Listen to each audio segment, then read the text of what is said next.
नमस्कार दोस्तों, मैं देवेश मिश्रा आप सबका डीजीशाला में स्वागत करता हूं। दोस्तों, अ लेटर टू गॉड के पहले पार्ट में हमने जाना कि एक किसान है लेंचो, जो कि मक्के की खेती करता है। वो सिंचाई के लिए पूरी तरीके से बरसात के पानी पर निर्भर है। एक दिन वो प्रेडिक्शन करता है कि हो सकता है आज बरसात हो जाए, और उसका प्रेडिक्शन सही साबित होता है और शाम तक बरसात हो जाती है। जब बरसात हो रही होती है तो लेंचो उन बरसात की बूंदों को देख करके कहता है कि जो बड़ी बूंदें हैं वो आपके 10 सेंट के और जो छोटी बूंदें वो 5 सेंट के सिक्के हैं। लेकिन थोड़ी देर बाद आपकी यही जो बरसात की जो बूंदें होती हैं ये ओलों में कन्वर्ट हो जाती हैं, और ये ओले जो हैं ये पूरे 1 घंटे तक बरसते रहते हैं, जिसकी वजह से इसकी फसल पूरी तरीके से बर्बाद हो जाती है। लेंचो अपने खेत के बीचों बीच खड़ा होकर के कहता है कि हमारी जो फसल है ये पूरी तरीके से बर्बाद हो चुकी है, और हमारी मेहनत पूरे साल की ये इसका कोई भी महत्व नहीं रहा है। वो परेशान है और घर जाकर के अपने घर वालों से कहता है कि अब उसकी मदद केवल और केवल एक व्यक्ति कर सकता है, वो है गॉड। और घर वाले परेशान ना हो इसलिए वो बार बार उन लोगों से कहता रहता है कि no one die with hunger, यानी कोई भी व्यक्ति भूख से कभी मरता नहीं है। दोस्तों, आज के इस वीडियो में हम जानेंगे कि लेंचो ने लेटर में लिखा क्या, और लेटर लिखने के बाद वो पोस्ट ऑफिस पोस्ट करने कैसे गया। तो चलिए दोस्तों, लेक्चर को आगे बढ़ाते हैं। All through the night Lencho thought only of his one hope, a help of God. क्या कह रहा है? ऑल थ्रू का मतलब होता है आपका पूरी, ध्यान रखिएगा, यानी होल। तो ऑल थ्रू का मतलब हो गया पूरी।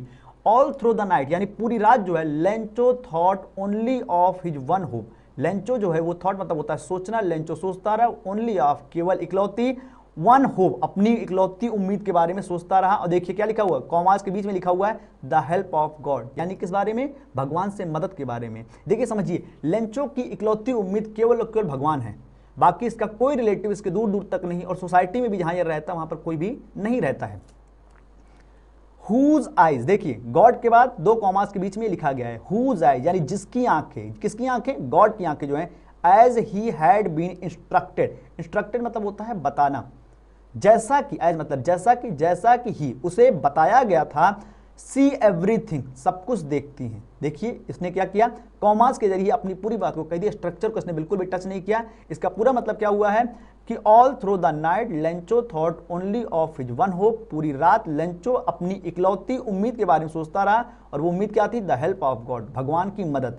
Whose eyes as he had been instructed see everything, जिसकी आंखें जैसा उसे बताया गया था कि सब कुछ देखती हैं। Even that is deep in one conscience, conscience मतलब आपका होता है मन में, ठीक है। तो क्या कह रहा है कि इवन वॉट, यहां तक कि वॉट का मतलब यहां है जो भी डीप इन वन कंसाइंड, यानी वन मतलब यहां है किसी की, जो भी किसी के गहरे मन में भी दबी होती है ना, भगवान की जो आंखें होती है वो उन चीजों को भी देख लेती है, और लेंचो को ये बताया गया है।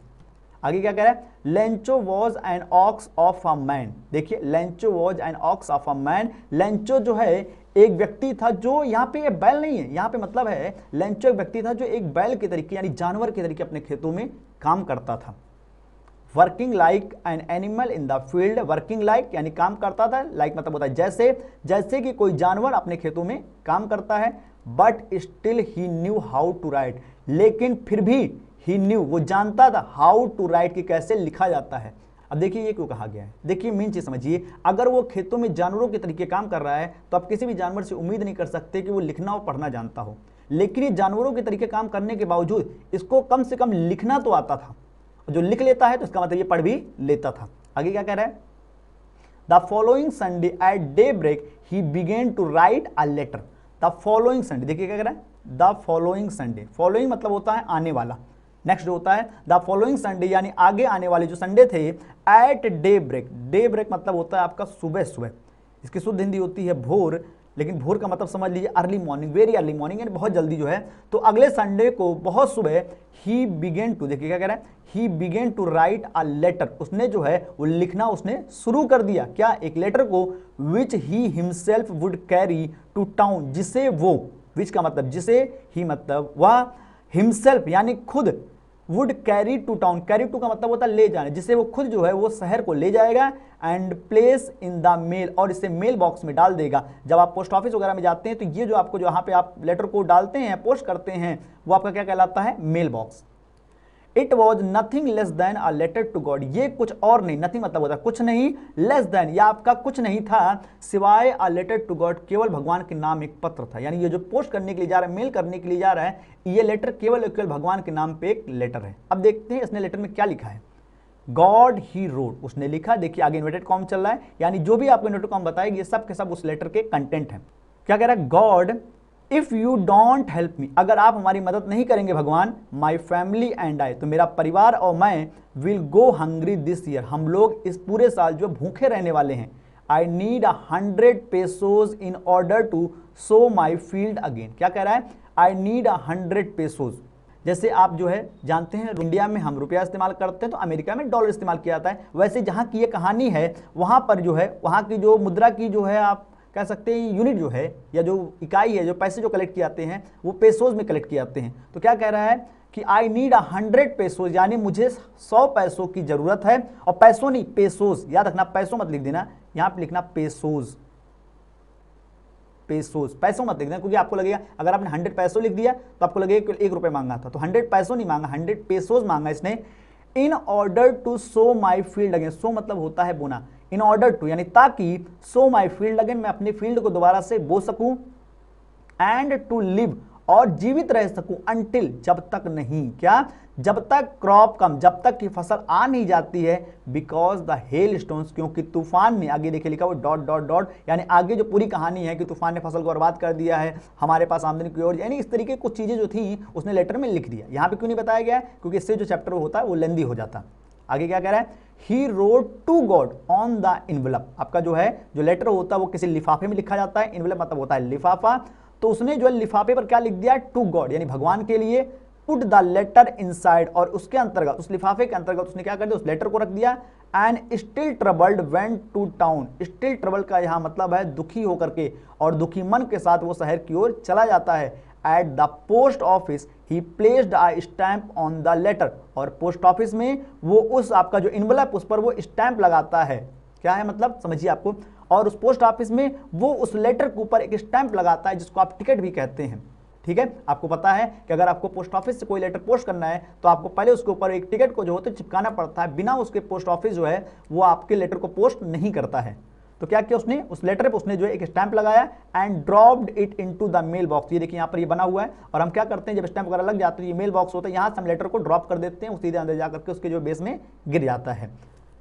One of the employees who was a postman and also helped at the post office, देखिए 2 कॉमास के बीच में ये जो लिखा हुआ है ये किसके बारे में बता रहा है, वन ऑफ द एम्प्लॉयज के बारे में, यानी one of the employees, one of का मतलब होता है में से एक, तो वन ऑफ द एम्प्लॉयज यानी कर्मचारियों में से एक, हु वाज अ पोस्टमैन, जो कि आपका पोस्टमैन था, and also help at post office, और जो पोस्ट ऑफिस में मदद भी करता था, यानी वहां जो आपके कर्मचारी काम करते थे उनमें से एक व्यक्ति जो आपका पोस्टमैन भी था और वहां के ऑफिस में काम भी करता था, went to his boss laughing heartily, heartily मतलब होता है खिलखिला करके या खुल करके, हार्टली मतलब होता है खुल करके।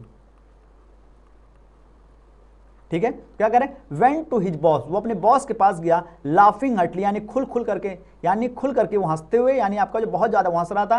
एंड सोड हिम, सोड मतलब होता है दिखाना, showed him the letter to God, और उसे जो है वो भगवान के नाम जो पत्र आया तो उस पत्र को उसने दिखाया।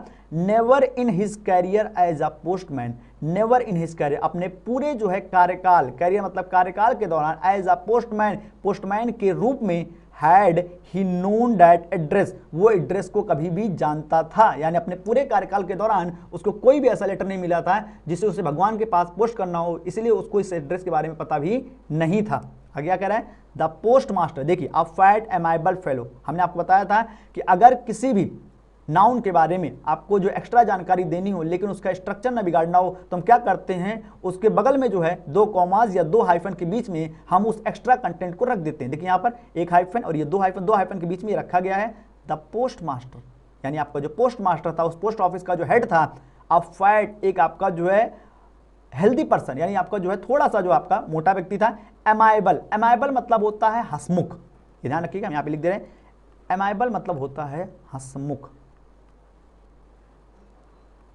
तो जो पोस्ट मास्टर था वो आपका मोटा लेकिन हंसमुख, फेलो मतलब होता है साथी, एक हंसमुख साथी था, also broke out laughing. Broke out का वैसे तो मतलब होता है फट पड़ना, लेकिन यहाँ फटने का मतलब नहीं होगा, यहाँ पर मिलेगा खुल करके, खुलकर।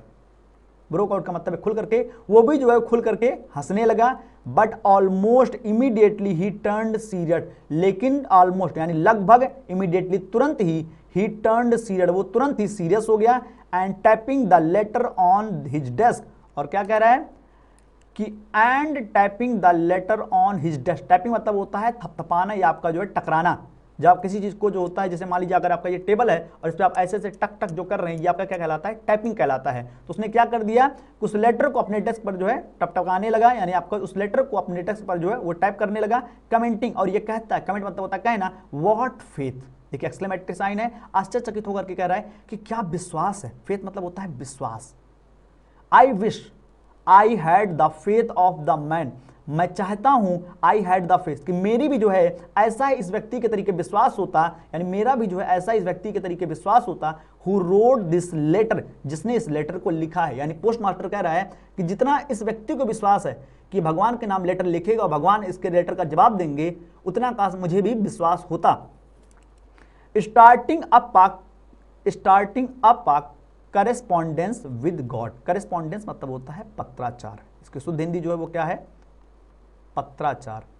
आम भाषा में समझिए, जब आप लेटर्स के जरिए बात करते हैं तो वो कहलाता है आपका जो है पत्राचार। यानी starting up correspondence with God, यानी वो भगवान के साथ जो है पत्रों का आदान प्रदान करके बात करना चाहता है।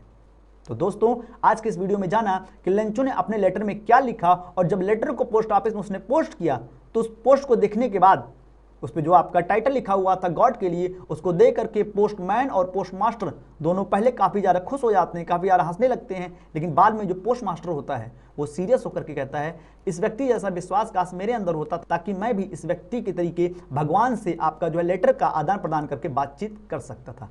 तो दोस्तों, आज के इस वीडियो लेक्चर में इतना ही। दोस्तों, आप जानते हैं कि आपके बोर्ड एग्जाम में जो है वो चैप्टर से रिलेटेड अब केवल शॉर्ट और लॉन्ग क्वेश्चन ही बल्कि एमसीक्यूज भी पूछे जाते हैं। तो दोस्तों, ये हमने जो है सैंपल के तौर पर आपके लिए 3 एमसीक्यूज रखे हुए हैं, और इनके जवाब आप हमें कमेंट बॉक्स में जरूर बताइएगा। और एमसीक्यूज के बाद अब इस चैप्टर से रिलेटेड कुछ शॉर्ट क्वेश्चंस हैं, इन क्वेश्चन को भी आप लिखिएगा, और अगर कोई समस्या आती है तो आप हमें कमेंट बॉक्स में जरूर बताइएगा, आपकी समस्या का समाधान जरूर किया जाएगा। धन्यवाद।